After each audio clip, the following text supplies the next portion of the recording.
And on today's show, what is your referral gap? Part one of this week's series on acquiring high-value clients through referrals and introductions with the president of Referral Coach Academy, Bill Cates.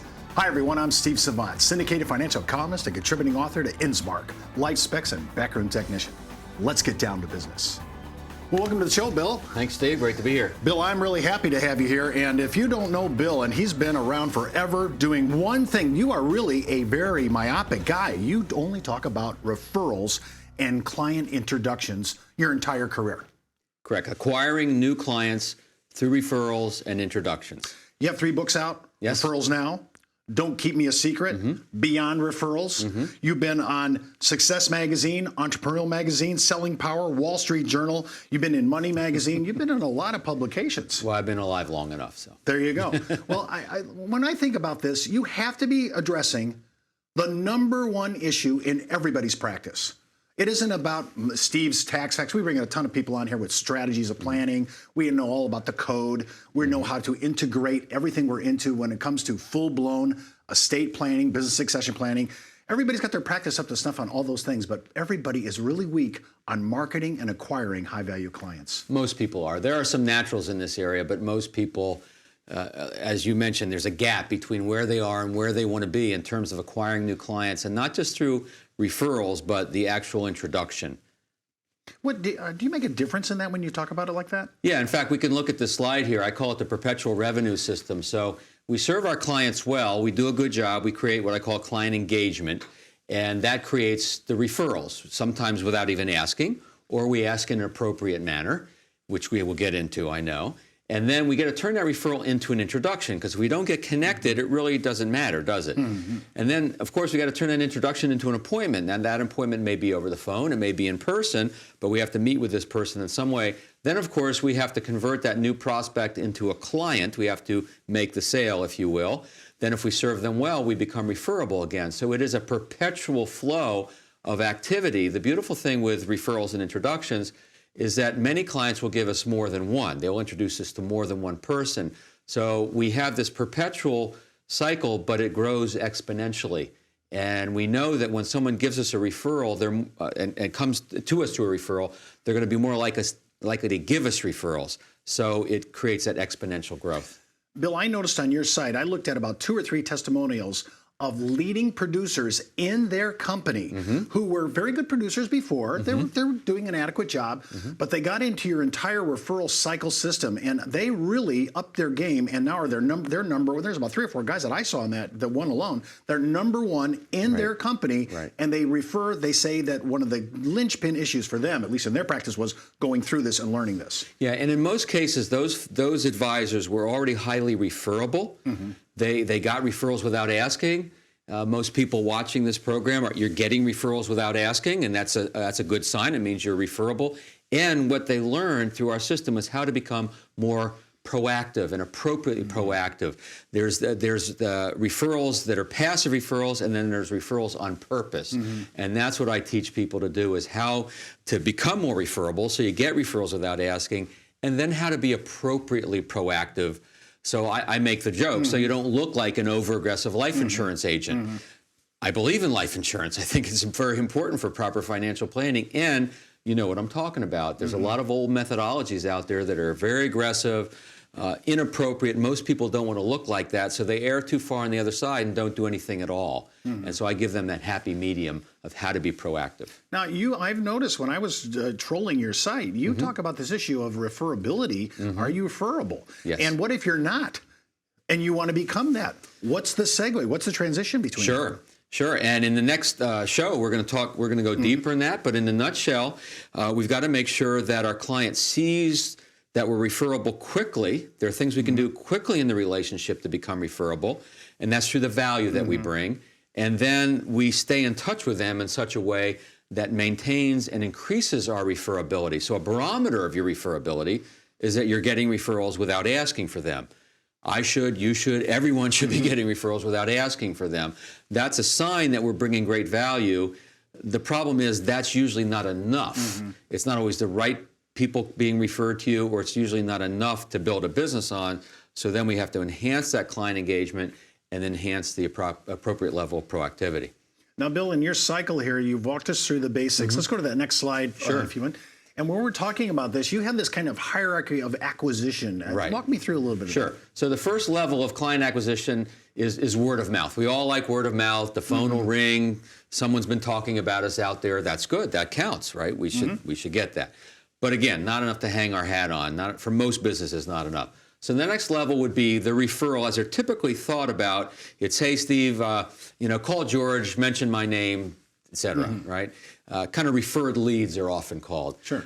Not enough these days. These days, it's so hard to reach people that if you called somebody and mentioned my name, they may return your call, they may not. They may answer your email, they may not. So we've got to get connected. We've got to get that introduction. That's where LinkedIn comes into play. We'll talk about that later, but that's where we turn this referral into an actual connection. So now, if I shoot you an email as a prospect or I call you, I've got someone interested in hearing from me. And then the next level would be what I call a champion. When someone's a champion for us, they could be a client, they could be someone else in the community. When they introduce us, there's a level of advocacy in there. In other words, they're saying, take Bill's call, take her call.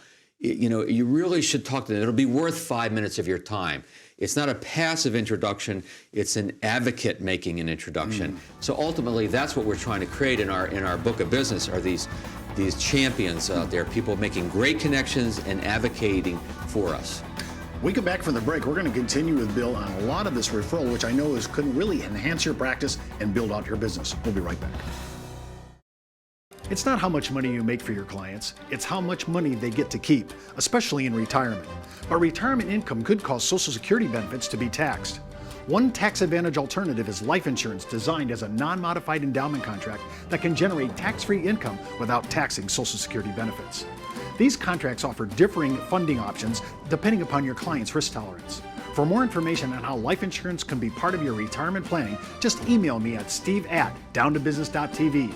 Brought to you by Ash Brokerage, the practice enhancement company. Well, welcome back to our second segment, of course, with referral coach Bill Cates. Bill, you're walking us through this, and everybody sits there and says, I would say you're going to get email from our show saying, I have a total referral gap. In fact, I think it's as large as the Grand Canyon. So, everybody's always saying, I need more. I don't know how to fill the gap. Right. And what does it look like? Well, what does a typical advisor to you look like when you're looking at his referral gap? Right. So it could be a quantity issue. It could be not enough new prospects filling the pipeline, not enough new clients. It could be a quality issue where you're not getting enough of the right people. So it could be quantity, could be quality, could be a little bit of both. Again, you should be getting referrals without asking. So some people aren't getting referrals without asking. When some people tell me they ask for referrals and they're not getting any, I say, well, do you get any without asking? And they go, well, no. I said, all right, well, we got to start there. We got to make sure you're getting those, right? So, and they don't have a process. Most people don't have a process. They kind of wing it when it comes to being proactive. Can I stop you there, though, for a second? Yeah, of course, yeah. We're always talking about prospects in the pipeline. Are we having, did I just hear you say we have call reluctance on asking? It's kind of like call reluctance, asking for a referral? It's referral reluctance, absolutely. It's huge. Yeah. And Steve, look, I work with a lot of very successful financial professionals in all types of the financial services industry. And I tell them when I'm giving a speech, seminar, coaching, I say, look, you're successful, you're smart, you're confident, borderline arrogant. And when it comes into, right, when it comes to being proactive for referrals, you turn into a bowl of quivering jello, right? A lot of fear around this, a lot of mistaken assumptions around this. People don't want to look pushy. They don't want to look needy, hat in hand. And so because they have these fears and this mistaken assumptions, they don't go there at all. And they don't have a process, or they don't use a process because they don't feel confident. And so the key is making it part of their marketing plan, making it part of their process. Well, let's go to this next slide. And let's talk about this, because I'm thinking, you always talk about the opportunity lost. This is costing you. Yes. And so I want to solve my gap.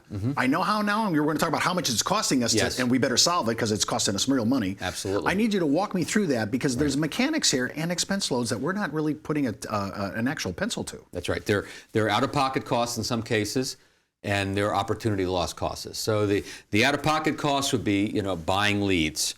Leads are not getting better or cheaper, right? And they're really a road to mediocrity in this business. Most people that are doing really well in financial services don't want leads, don't need leads, right? And there's an out-of-pocket cost to that. Educational seminars, out-of-pocket cost. I'm not saying they don't work and shouldn't be part of your mix, but again, it costs you money. Event marketing of any kind costs you money. Advertising, direct mail, cold calling. There's a cost to the psyche for cold calling. By the way, Steve, cold calls are God's punishment for failure to get enough referrals, right? So if you're stuck in cold call hell, you're in the right place, and keep talking to me. So there's a cost, and what does it cost for a referral? What does it cost for an introduction? Virtually nothing. Maybe a little thank you something, maybe a meet over a meal. But when you embrace a referral culture within your business, it's not just asking for them, it's creating a culture, then what you're doing is you're increasing your revenue and decreasing your expenses at the same time. It's every business person's dream to increase our revenue and decrease our expenses. I do this on the micro level with individual advisors, and I do this with companies on the company level, where we supplement all this other activity that costs money just by increasing referrals and introductions, and then the cost per opportunity goes way down. So there's an out-of-pocket cost and a lost opportunity cost.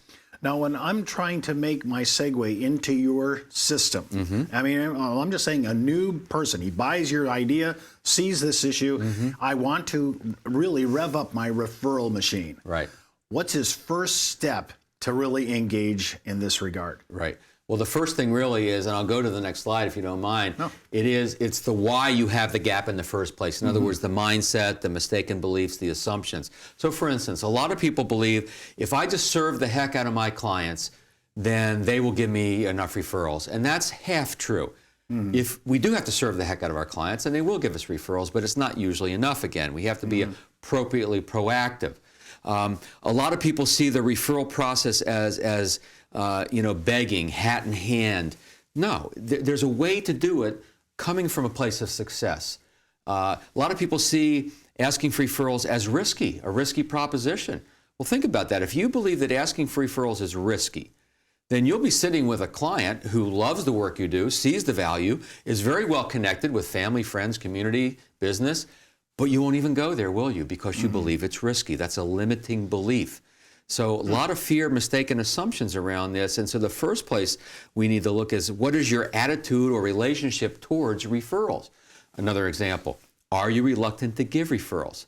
Finish this phrase for me, Steve. As you give, you receive. Sure. It's true in all aspects of our life, right? Yet a lot of financial professionals are reluctant to give referrals because there's a little risk involved when we connect people, right? So if you're unwilling to take that risk to connect people, other financial professionals or just other connections in general, how are you going to create a culture of your clients doing the same for you and taking that risk and connecting? So it's building a culture of that mindset.